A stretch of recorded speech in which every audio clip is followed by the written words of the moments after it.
होने से लगभग 22 मिनट दूर हैं। जो दर्शक थोड़ी देर से जुड़े हैं उनकी जानकारी के लिए बता दें, आप लोग इस ऐतिहासिक पल को इसरो के ऑफिशियल वेबसाइट, फेसबुक, ट्विटर और यूट्यूब पे भी देख सकते हैं। Honorable dignitaries, delegates, scientists, media personnel, and dear viewers, a very good evening to all of you. We at ISRO welcome you to the live coverage of India's prestigious Chandrayaan 3 mission's landing event on the lunar surface. These are the visuals from Mission Operation Complex at ISRO's Telemetry Tracking and Command Network, ISTRAC, situated in Namma, Bengaluru, Karnataka.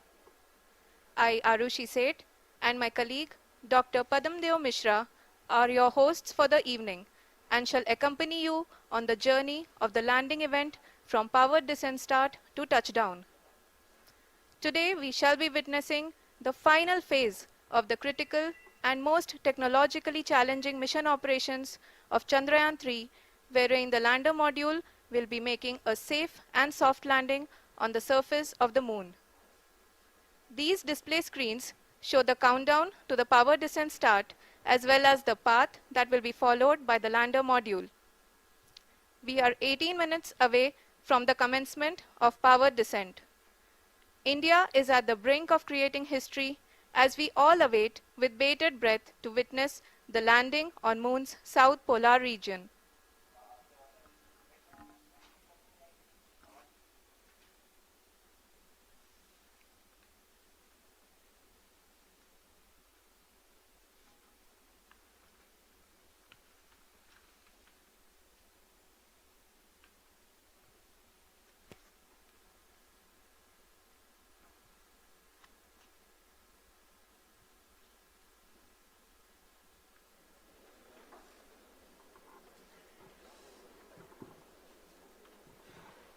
ISRO का पहला moon mission Chandrayaan 1 अक्टूबर 2008 में PSLV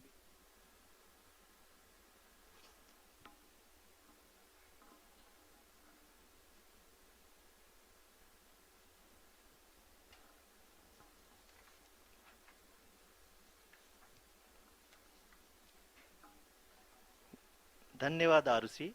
अगर मैं सही मायने में कहूं तो अंतरिक्ष का कोई भी मिशन हो और चाहे किसी भी देश के द्वारा संचालित किया जा रहा हो, इसरो मिशन की निश्चितता और अनिश्चितता के बीच बहुत ही महीन अंतर होता है, जिससे कि एक मिशन सफल या असफल होता है। लेकिन ना हम थके ना हम हारे। हमने पिछली कमियों को सुधारते हुए आज पूरी तरह से आश्वस्त किया है कि लैंडर मॉड्यूल निश्चित तौर पे चंद्रमा के सतह पर सेफ और सॉफ्ट लैंडिंग करेगा। सभी दर्शकों के जानकारी के लिए अब हम इसरो के अब तक के सभी लूनर मिशंस को संक्षिप्त विवरण प्रस्तुत करेंगे। जी हाँ, इसरो का पहला मून मिशन चंद्रयान 1 अक्टूबर 2008 में पीएसएलवी रॉकेट के द्वारा सफलतापूर्वक प्रक्षेपित किया गया था। चंद्रयान 1 ने चंद्रमा के सतह पर पानी की खोज करके पहले ही इतिहास रच चुका है। यही कारण है कि आजकल विश्व के तमाम अंतरिक्ष वैज्ञानिक और स्पेस एजेंसियां चंद्रमा को और करीब से जानने के लिए उत्सुक दिख रही हैं। अगर हम बात करें चंद्रयान 2 की, जो इसरो का दूसरा मिशन है, जुलाई 2019 में इसरो के सबसे ताकतवर रॉकेट LVM-3 द्वारा सफलतापूर्वक प्रक्षेपित किया गया था और आज भी लगभग 4 साल बाद यह चंद्रमा के 100 किलोमीटर के सर्कुलर ऑर्बिट में घूमते हुए बहुत ही उत्तम क्वालिटी का डेटा प्रदान कर रहा है। मिशन के प्रारंभ में इसकी आयु 1 साल निर्धारित की गई थी, परंतु LVM-3 द्वारा बहुत ही सटीक इंजेक्शन और मिशन मैनेजमेंट की वजह से चंद्रयान 2 काफ़ी लंबे समय तक कार्यरत रहेगा। अब तक चंद्रयान 2 चंद्रमा के लगभग सभी भागों का चित्र ले चुका है। इसका एक बहुत ही महत्वपूर्ण पेलोड OHRC यानी कि ऑर्बिटर हाई रेजोल्यूशन कैमरा विश्व का सबसे बेहतरीन कैमरा है, जो कि चंद्रमा के सतह का लगातार पिक्चर भेज रहा है। अब मैं आरुषि जी से निवेदन करूंगा कि वो आप लोगों को इसरो के वर्तमान मिशन चंद्रयान 3 के बारे में बताएं। अभी आपने मिश्रा जी के द्वारा सुना इसरो के अब तक के लूनार मिशंस का विवरण। अब चलते हैं towards Chandrayaan 3, the follow-up mission of Chandrayaan 2, which has been designed to accomplish our mission goals. The primary objective of Chandrayaan 3 mission is the demonstration of safe and soft landing on the lunar surface. This demonstration is a critical aspect for ISRO's future interplanetary missions. In addition to this, the mission objectives also include demonstration of roving capability and conduction of in situ scientific experiments on Moon's surface.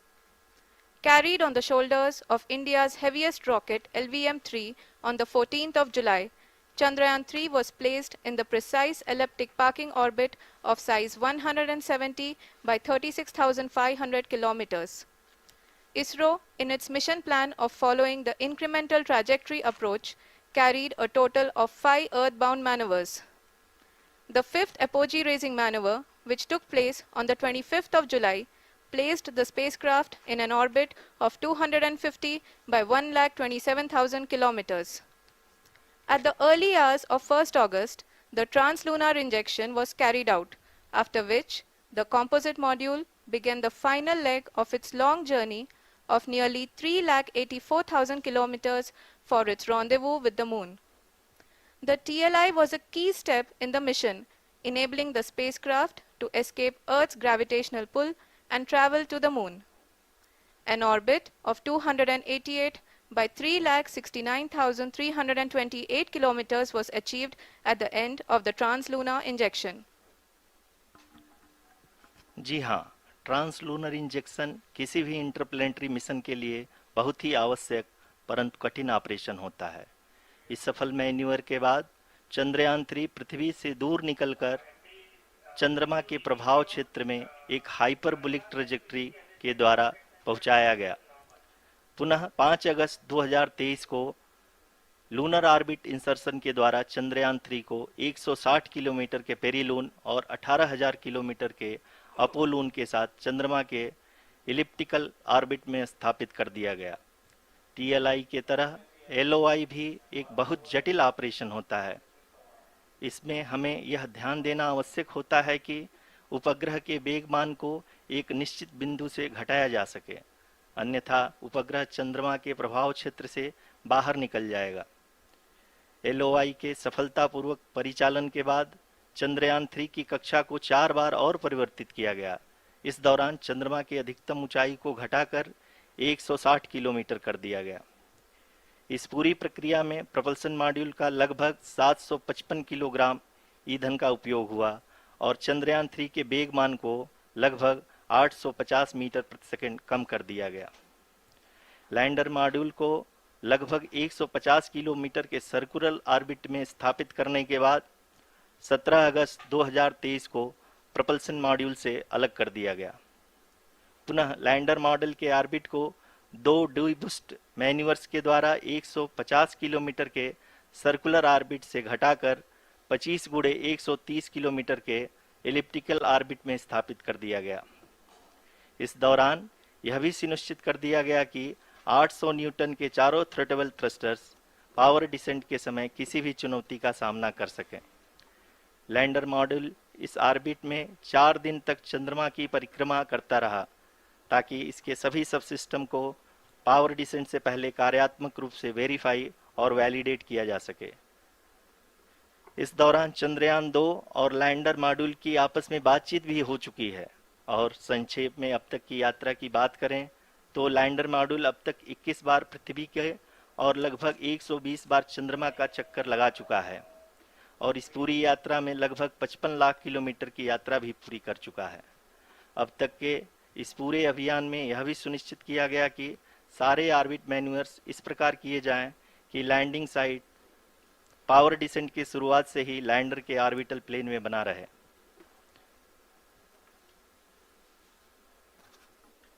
Make it further complicated. That is true indeed. We have arrived at the crucial juncture wherein the orbit plane contains the desired landing site at the start of powered descent.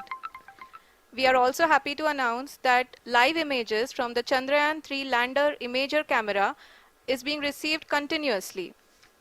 The demonstration of soft landing on the moon's surface is no ordinary feat, due to the innumerable challenges and complexities involved. The lander velocity has to be killed from nearly 6,048 kilometers per hour without any aid from the thin and tenuous Moon's atmosphere. The lunar dust at the time of landing and the craters and boulders scattered over the Moon's surface make it further complicated to achieve this. The new and improved Chandrayaan-3 design has been built after envisaging all the scenarios which the lander module can encounter. With several software improvements, provision for full-level redundancies, a plethora of special tests, namely the integrated hot test, integrated cold test, and lander leg drop tests were carried out for the lander module. The success of these tests has provided great confidence in the performance of all the onboard sensors, propulsion system, and associated guidance, control, and navigation algorithms. The key findings during the tests have enabled to improve the overall system performance. The largely unexplored south pole of the Moon has been chosen as the intended landing site since there is a possibility of finding ice and other minerals which would be vital resources for future explorers. Apart from continuing investigations pioneered by Chandrayaan-1 and Chandrayaan-2, the Chandrayaan-3 mission will also provide invaluable data to the science community around the world. Let us give our viewers a glimpse on the configuration of Chandrayaan-3 mission.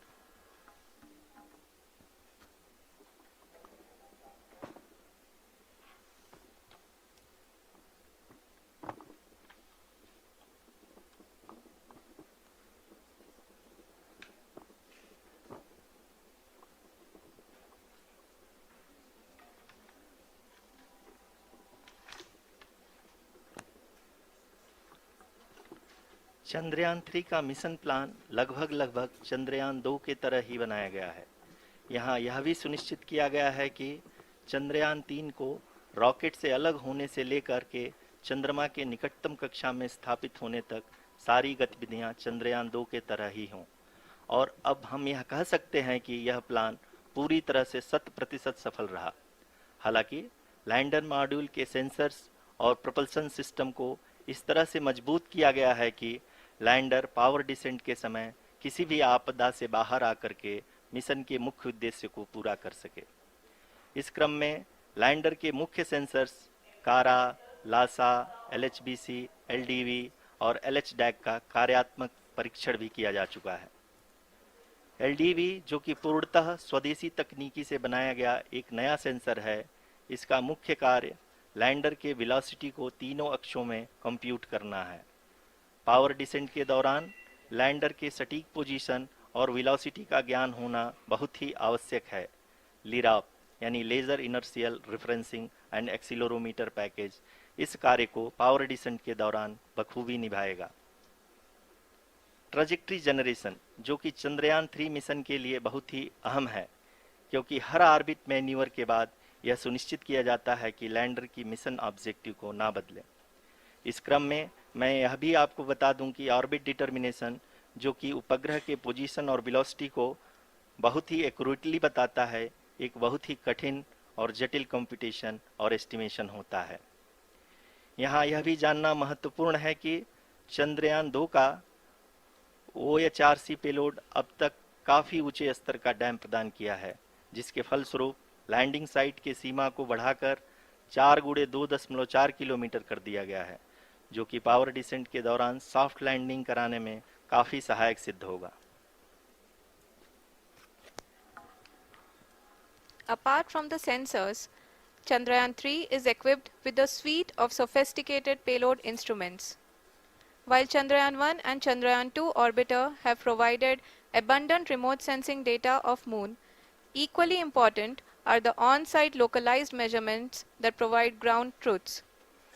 Lander and rover have payloads which are completely new and will perform in situ analysis of lunar surface.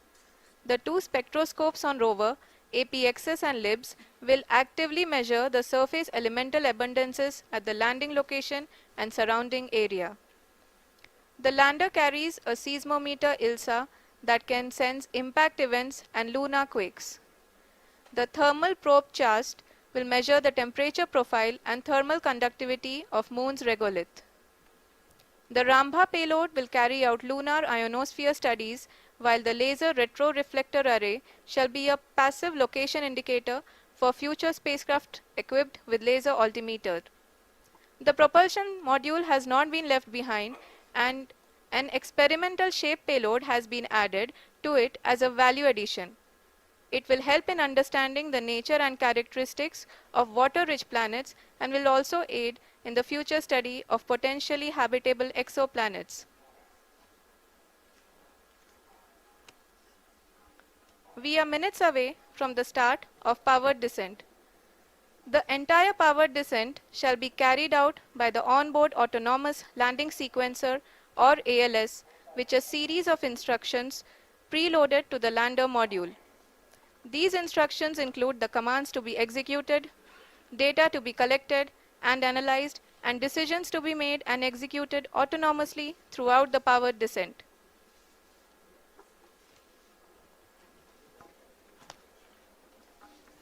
जी हाँ, अब हम power descent के बहुत ही करीब आ चुके हैं। हम आपको बताते चलें कि पावर डिसेंट को कुल 4 चरणों में बांटा गया है। सबसे पहले आता है रफ ब्रेकिंग फेज, जिसमें लैंडर की ऊंचाई को चंद्रमा की सतह से 30 किलोमीटर से घटाकर 7.4 किलोमीटर कर दिया जाएगा।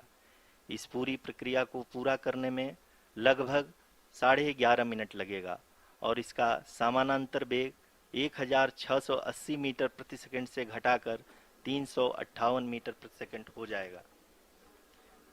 We have continuous flow of lander telemetry data from ISRO's Deep Space Network IDSN-32 located in Belalu, Bengaluru.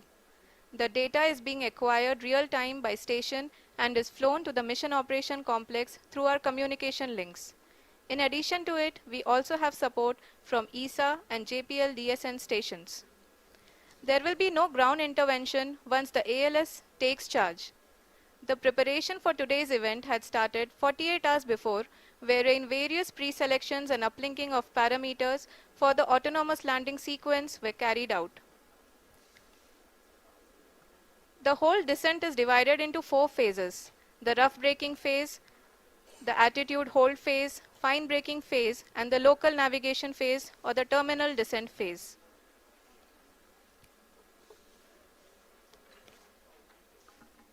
जी हाँ, एटीट्यूड होल्ड फेज, जो कि पावर डिसेंट का दूसरा चरण है, एक बहुत ही महत्वपूर्ण फेज है। इस 10 सेकंड के स्मॉल ड्यूरेशन के दौरान लैंडर के 2 महत्वपूर्ण सेंसर कारा और लासा लैंडर की ऊंचाई की गणना करेंगे। इस फेज के पूरा होते ही लैंडर चंद्रमा के सतह से कुल 6.8 किलोमीटर की ऊंचाई पर होगा। During the rough braking phase, the lander velocity shall be brought down from 1680 meters per second to 358 meters per second. The altitude will be brought down from 30 kilometers to 7.4 kilometers at the end of rough braking.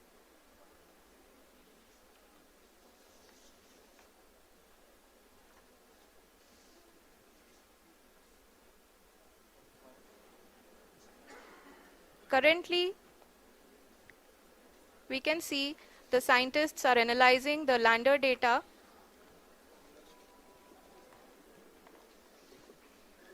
जी हाँ, हम ये देख सकते हैं कि mission operation complex रूप में बैठे सभी वैज्ञानिक ये जो भी डेटा देख रहे हैं वो डीप स्पेस नेटवर्क IDSN 32 के द्वारा प्रोवाइड किया जा रहा है। और अगर हम अब बात करें पावर डिसेंट के तीसरे चरण का, जो कि फाइन ब्रेकिंग फेज होगा, जिसमें लैंडर लैंडिंग साइट से जस्ट 800 मीटर की ऊंचाई पर वर्टिकली होगा। इस चरण को पूरा होने में लगभग 3 मिनट लगेंगे और इस चरण के पूरा होते ही लैंडर की वेलोसिटी लगभग 0 हो जाएगी। The scientists here at ISTRAC are glued to their systems, analyzing all sorts of complex data. We are very close to the powered descent, to the start of the powered descent phase.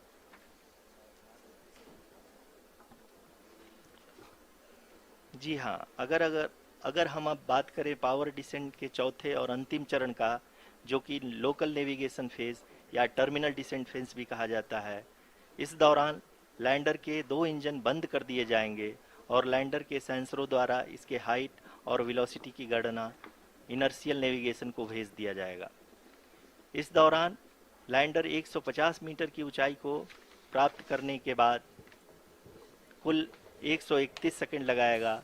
इस पड़ाव पे आने के बाद पुनः lander 22 second के लिए hovering करेगा।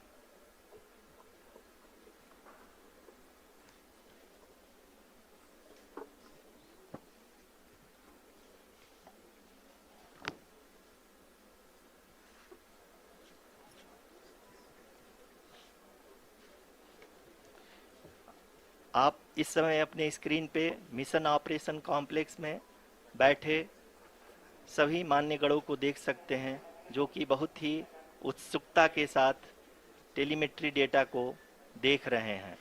अभी हम लोग पावर डिसेंट शुरू होने से जस्ट कुछ ही पल दूर हैं।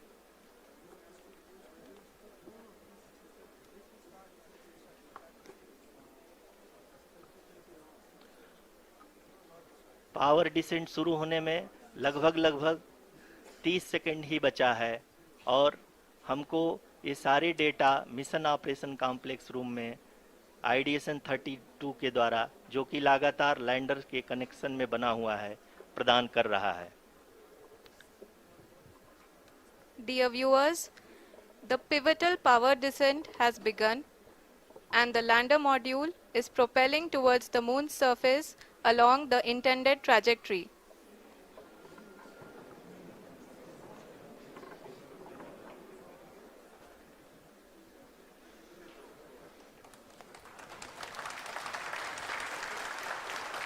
जी हाँ, अब देख सकते हैं रफ ब्रेकिंग फेज की शुरुआत हो चुकी है।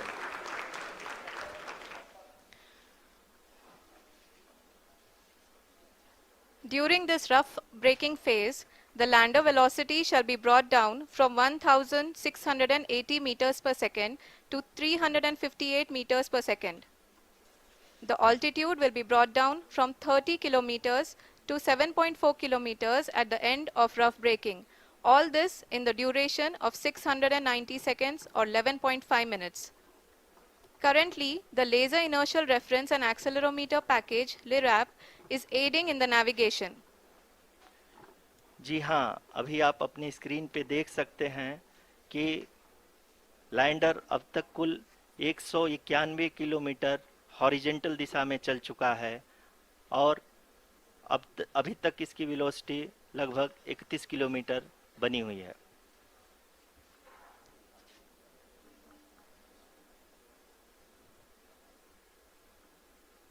The lander module has traveled a distance of approximately 228 kilometers. The complete downrange that will be traveled during this phase shall be nearly 713.5 kilometers.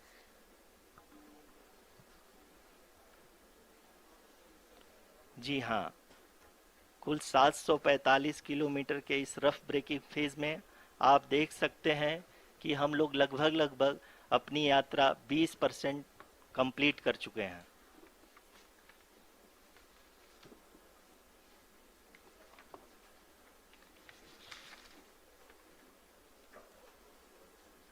Power descent की यह शुरुआत हम कह सकते हैं कि बहुत ही सटीक और सधी हुई है, जिसमें लैंडर अपने वेगमान को अनुमानित तरीके से घटा रहा है।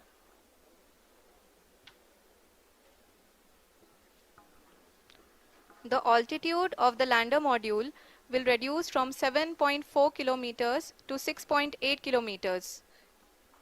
During the next phase, which is going to be the attitude hold phase.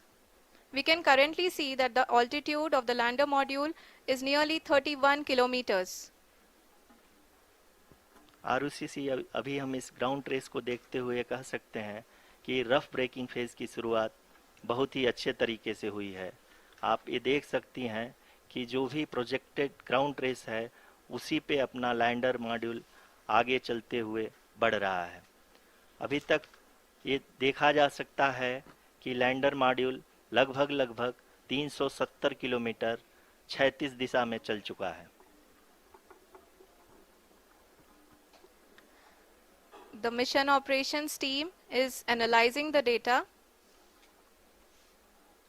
We can all see the seriousness and the concentration with which each and every parameter of the lander module is being analyzed. The performance so far seems to be nominal. जी आरुषि, चूंकि ALS activate किया जा चुका है, इसलिए ground से कोई commanding नहीं की जा रही है।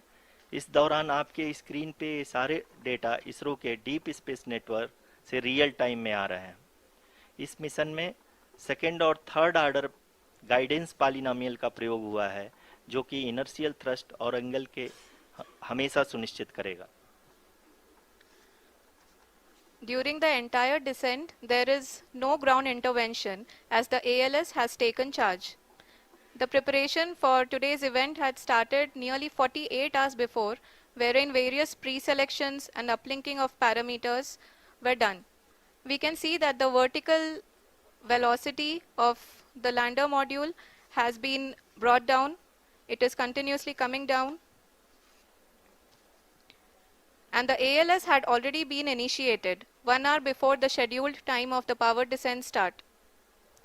Following this, the throttleable engine electronics module, the TECM, was switched on and lander was oriented to the favorable attitude.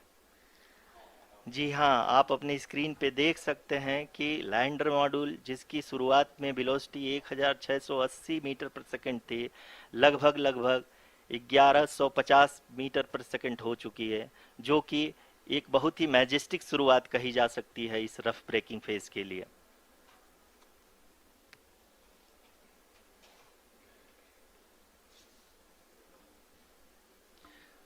यहाँ पे मैं आपको ये भी बताते चलूं कि आप अपने स्क्रीन पे देख सकते हैं कि द लैंडर मॉड्यूल का आल्टीट्यूड धीरे धीरे अब कम होता हुआ दिख रहा है, और जो कि एक्सपेक्टेड भी है। अभी हम बात करें करंट आल्टीट्यूड की, तो जो कि 28.6 किलोमीटर के आसपास है। आप स्क्रीन पर ये भी देख सकते हैं Chandrayaan 3 lander imager display. The lander imager is continuously taking photographs of the moon's surface, and that is also being streamed here. Currently the horizontal velocity has been brought down and the distance traveled is 574 kilometers. The current altitude is 27 kilometers as can be seen on the screen. जी हाँ, करीब करीब अपने आधे सफ़र को पूरा करते हुए इस रफ ब्रेकिंग फेज में लैंडर बहुत ही आगे की तरफ बढ़ते हुए अपनी ऊंचाई को घटा रहा है। अगर अब बात करें तो लैंडर की ऊंचाई चंद्रमा के सतह से लगभग 27 किलोमीटर से नीचे हो चुकी है, करीब करीब 26.7 किलोमीटर के आसपास है। The next phase after the rough braking phase is the attitude hold phase, which will be for a duration of nearly 10 seconds. The lander will be oriented such that both the altimeters will be looking exactly towards the moon's surface. At the end of this attitude hold phase, height measurement update to navigation system will be given from the laser and car band altimeters. Currently, we are in the middle of the rough braking phase. जी हाँ, अगर हम ध्यान से देखें तो लगभग 8 minute की यात्रा के बाद लैंडर अपनी हॉरिजेंटल वेलोसिटी को लगातार कम करते हुए अपनी ऊंचाई, अभी की ऊंचाई के समय 24 किलोमीटर की ऊंचाई प्राप्त कर चुका है।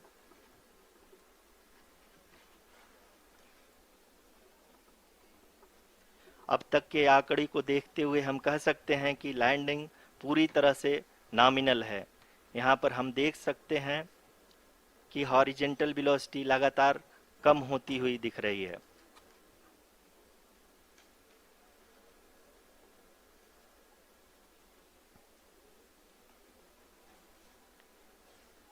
The altitude of lander from ground is currently 22 kilometer, which is again going to be coming down, and that is expected. For the viewers who have joined now, we are in the powered descent phase, and we are in the rough braking phase, which is the first phase of the powered descent. We have currently traveled a downrange of 697 kilometers, and the downrange that has to be traveled during this phase is 713.5 kilometers.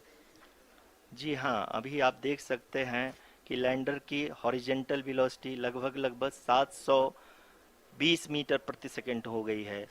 लगभग हम ये कह सकते हैं कि 900 metre प्रति second velocity को कम किया जा चुका है।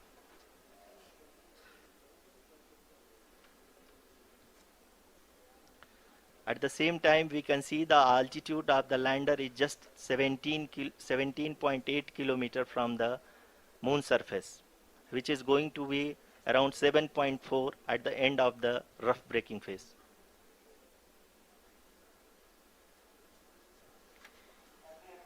इस फेज के बाद हम जाएंगे towards the attitude hold phase, where we will be expecting sensor update from the laser and car band altimeters.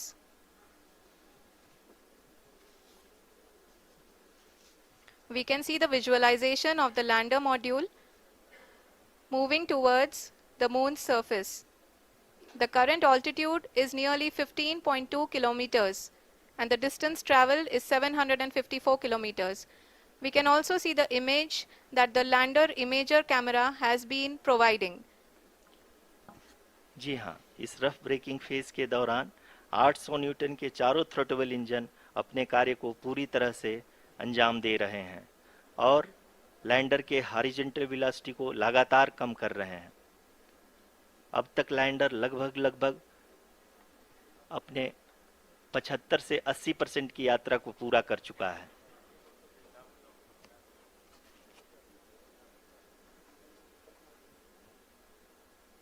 After the rough braking and the attitude hold phase, we shall be having the fine braking phase, which will continue for nearly 3 minutes. The whole phase is being driven by the autonomous landing sequencer, and there is no intervention from ground. जी हाँ आरुषि, अभी आप अपनी screen पे देख सकती हैं कि जो करंट आल्टीट्यूड है चंद्रमा के सतह से लगभग 10 किलोमीटर के आसपास है। जी हाँ,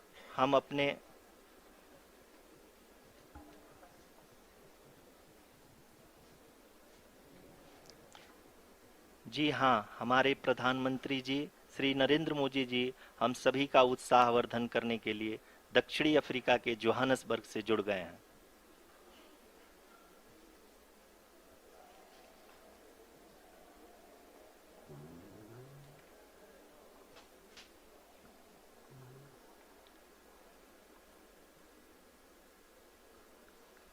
Yes, we are privileged to have with us Honorable Prime Minister of India, Shri Narendra Modi ji, who has joined us from South Africa's Johannesburg to encourage us.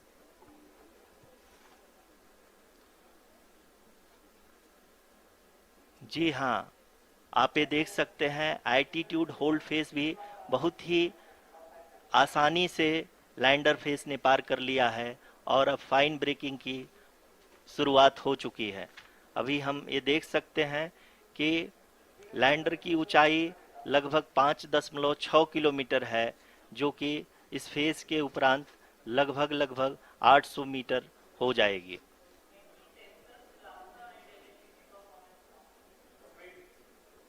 We can hear from the mission operations team that the sensors are performing nominally, and we are currently in the midst of the fine braking phase, which is going to continue for 3 minutes, and the altitude is going to be reduced to nearly 800 meters at the end of this phase. जी हाँ, जैसा कि आरुषि जी ने बताया कि लगभग 3 minute के उपरांत lander की हाइट लगभग 800 मीटर वर्टिकली होगी और यहाँ पे लैंडर की horizontal velocity, vertical velocity, even down range भी लगभग शून्य होगा। We can see the visual of the lander module, and we can see that the downrange traveled is nearly 831 kilometers.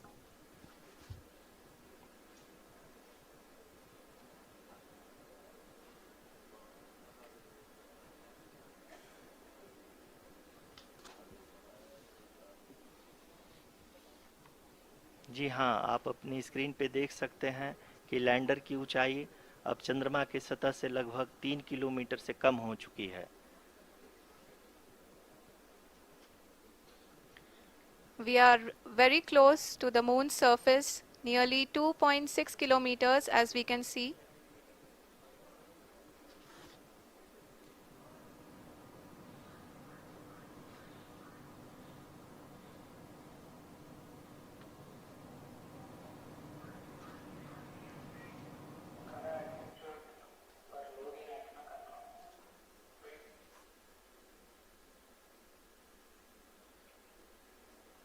जी हाँ, अभी आप देख सकते हैं कि लैंडर की ऊंचाई लगभग 1 किलोमीटर के आसपास है।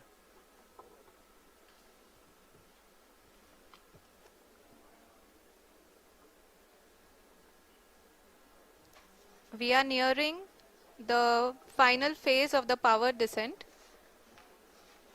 which is going to be the vertical descent phase or the local navigation phase.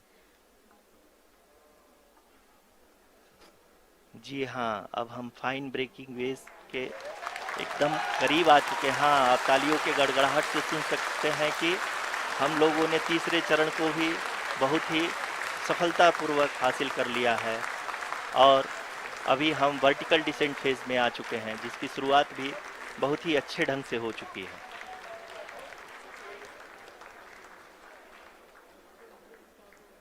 Lot of applause indicates that till now the performance has been nominal. We are in the vertical descent phase 1. The altitude is being brought down from 800 meters and we are nearing and approaching the lunar surface. जी, आप अपनी screen पे देख सकते हैं कि lander का height लगातार कम होता जा रहा है। इस समय हम लैंडिंग साइट के जस्ट ऊपर हैं और इस समय इसकी ऊंचाई लगभग 600 मीटर के आसपास है। इस फेज के दौरान लगभग 150 मीटर के ऊंचाई पे पहुंचने के बाद लैंडर अगेन लगभग 20 से 22 सेकंड के लिए हॉवरिंग करेगा। We are above the landing site. The horizontal as well as the vertical velocity is now being constantly reduced. And the lander module has begun its descent towards the landing site.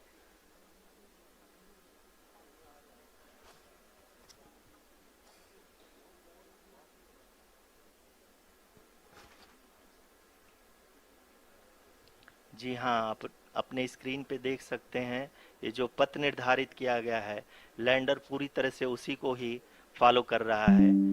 इस समय हम लगभग 200 metre की height से भी कम आ चुके हैं।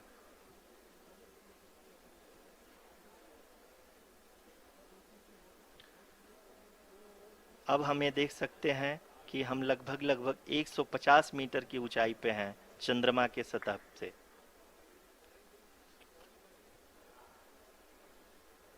We are approaching the vertical descent phase 2, which will have the lander module hovering at nearly 150 meters above ji the हाँ, lunar surface. जी हाँ, आप इस तालियों के गड़गड़ाहट को सुन सकते हैं, जो कि सेकंड हाइब्रिड फेज के कंप्लीट होने के बाद इन सारे वैज्ञानिकों के द्वारा की जा रही है।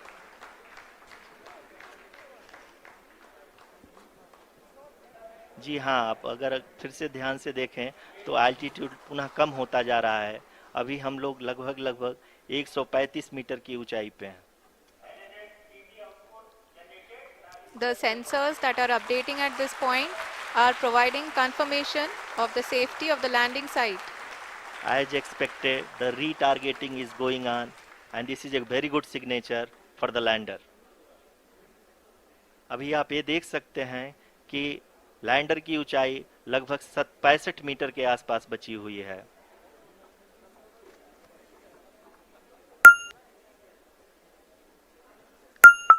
Currently, only 2 engines are now being fired, and we are nearly at zero velocity, vertical and horizontal. We were hovering, and now we are approaching the moon's surface.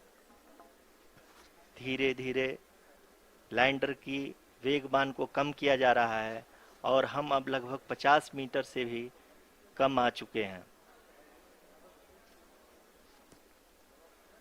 We can see the Honorable Prime Minister, Shri Narendra Modi ji, who is here to encourage us, and he is critically looking at the visuals.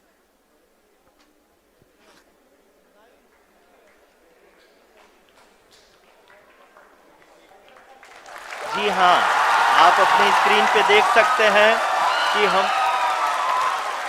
Lander module. People are applauding. Let lander us all module wait to hear from the Secretary, Department of Space and Chairman ISRO, Shri S. Somnath. Lander module पूरी तरह से safely और softly चंद्रमा के सतह पे land हो चुका है. ये हम लोगों के लिए बहुत ही गर्व की बात है. हिंदी में एक कहावत है कि चंदा मामा दूर के, लेकिन अब हम ये कह सकते हैं कि चंदा मामा अपने घर के. बहुत ही उम्दा. The hard work of the entire ISRO community has come to fruition.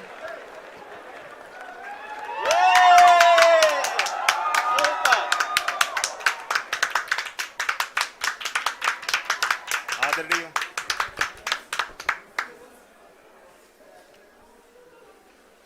आदरणीय प्रधानमंत्री जी, नमस्कार. Sir, we have achieved soft landing on the moon. India is on the moon. Sir, I request our Honorable Prime Minister to address us and bless us. Thank you, sir.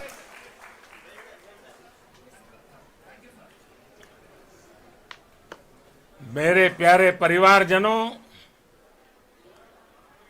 जब हम अपनी आंखों के सामने ऐसा इतिहास बनते हुए देखते हैं तो जीवन धन्य हो जाता है. ऐसी ऐतिहासिक घटनाएं राष्ट्र जीवन की चिरंजीव चेतना बन जाती है. ये पल अविस्मरणीय है. ये क्षण अभूतपूर्व है. ये क्षण विकसित भारत के शंखनाद का है. ये क्षण नए भारत के जयघोष का है. ये क्षण मुश्किलों के महासागर को पार करने का है. ये क्षण जीत के चंद्र पथ पर चलने का है. ये क्षण 140 करोड़ धड़कनों के सामर्थ्य का है. ये क्षण भारत में नई ऊर्जा, नया विश्वास, नई चेतना का है. ये क्षण भारत के उदयमान भाग्य के आह्वान का है. अमृत काल की प्रथम प्रभा में सफलता की ये अमृत वर्षा हुई है. हमने धरती पर संकल्प लिया और चांद पर उसे साकार किया. और हमारे वैज्ञानिक साथियों ने भी कहा, India is now on the moon. आज हम अंतरिक्ष में नए भारत की नई उड़ान के साक्षी बने हैं. साथियों, मैं इस समय ब्रिक्स समिट में हिस्सा लेने के लिए दक्षिण अफ्रीका में हूं. लेकिन हर देशवासी की तरह मेरा मन चंद्रयान महाअभियान पर भी लगा हुआ था। नया इतिहास बनते ही हर भारतीय जश्न में डूब गया है। हर घर में उत्सव शुरू हो गया है। हृदय से मैं भी अपने देशवासियों के साथ, अपने परिवारजनों के साथ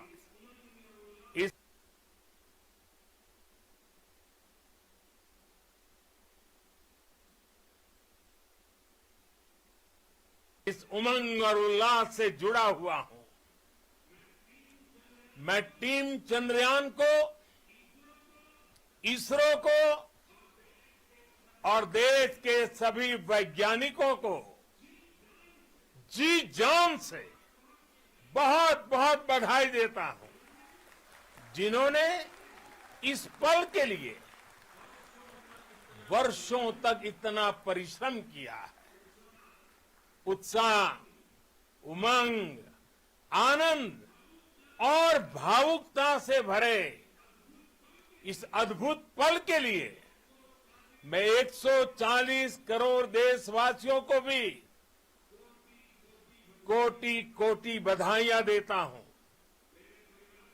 मेरे परिवारजनों, हमारे वैज्ञानिकों के परिश्रम और प्रतिभा से भारत चंद्रमा के उस दक्षिणी ध्रुव पर पहुंचा है, जहां आज तक दुनिया का कोई भी देश नहीं पहुंच सका।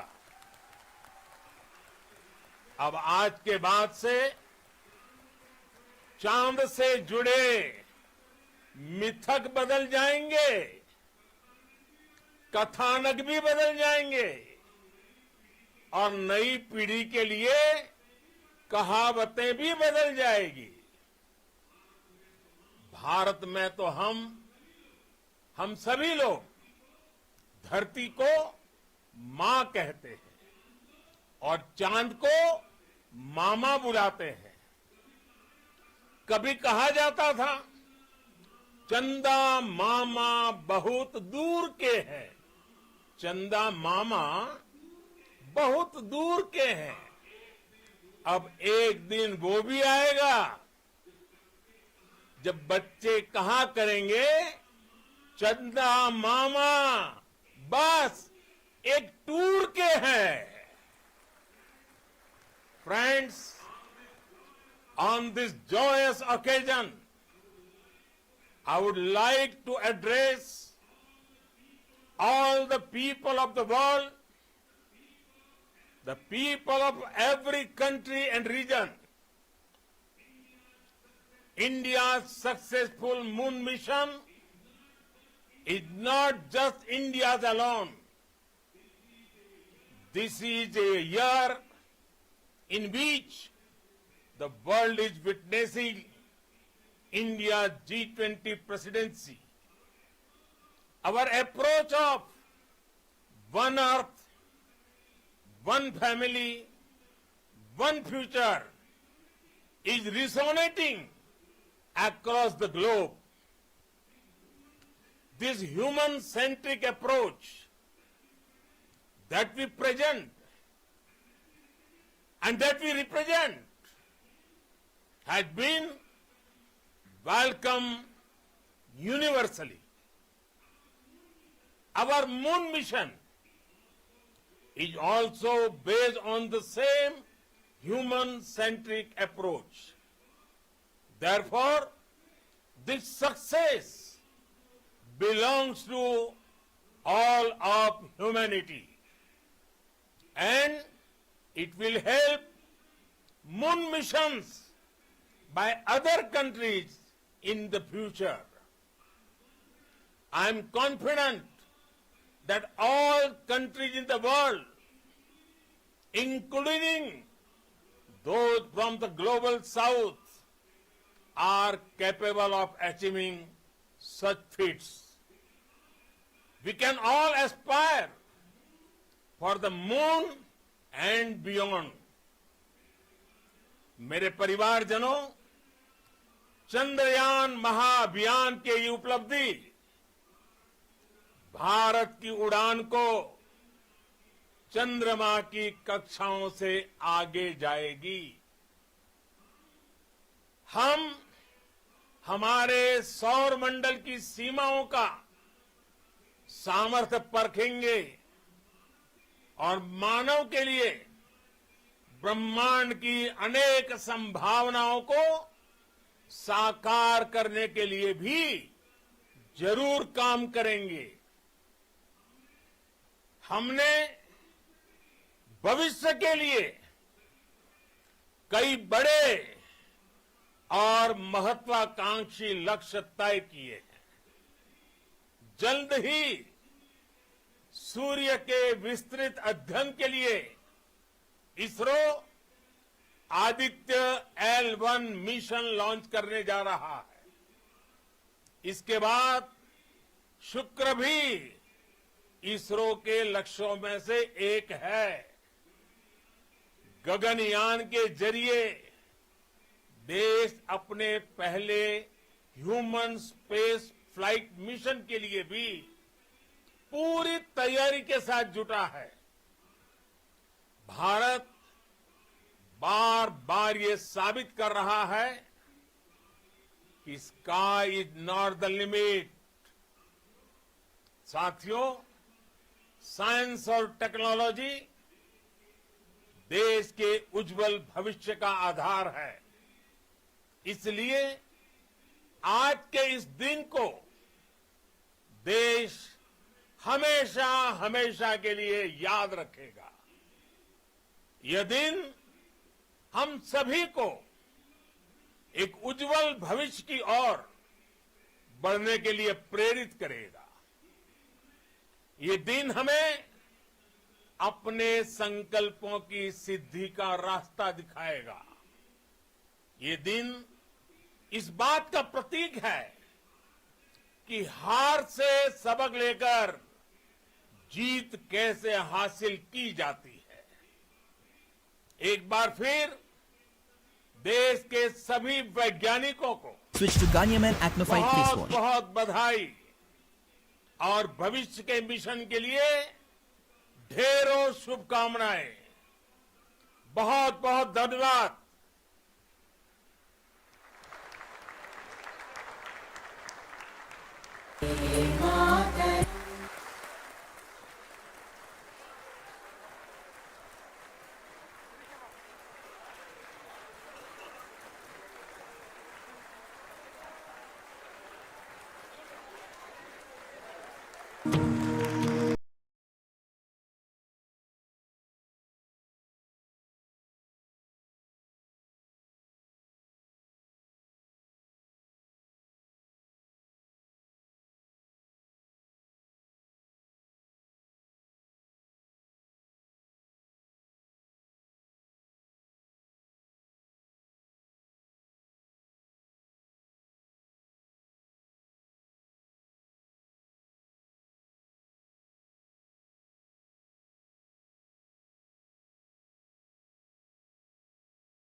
directors and all our experts. With all this, it has been possible. Thank you one and all. Thank you for all the minutest help which has been provided from all the areas of departments. Thank you. Thank you.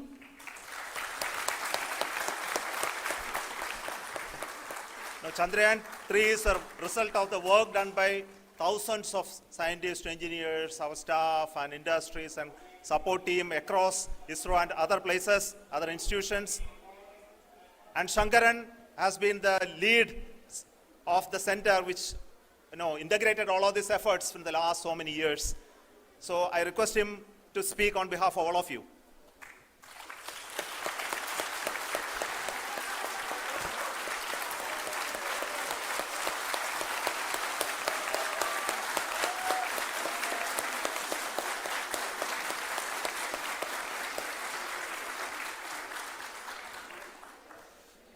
Thank you very much for the affection that has been displayed today now. Today, we have achieved what we set out to achieve in 2019. It was delayed by about 4 years, but we have done it. When Chandrayaan-3 was launched, after the separation of the spacecraft from launch vehicle, I said, I will speak the rest of the things after the soft landing.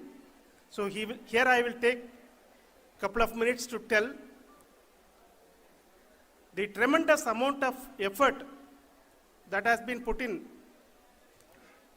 by the entire project team. When I say project team, it is not just only the project director and associate project director. Of course, they are the face of the project. They have been living, sleeping, eating, breathing Chandrayaan for the last 4 years. They have been supported by such a large number of people, particularly in the navigation, guidance and control area, propulsion system. This area, the amount of effort that has been put by people, the number of simulations that have been done, the number of reviews they have gone through, the amount of criticism they faced and overcome that. It is, as a person who has been watching this for the last 4 years along with them, my heart goes out for them. The amount of effort is tremendous. That is what ISRO is all about. That is what our organization has taught us to do. Now today this success has put us even more higher responsibility, as the Honorable Prime Minister was telling, because we have set the bar now so high. Nothing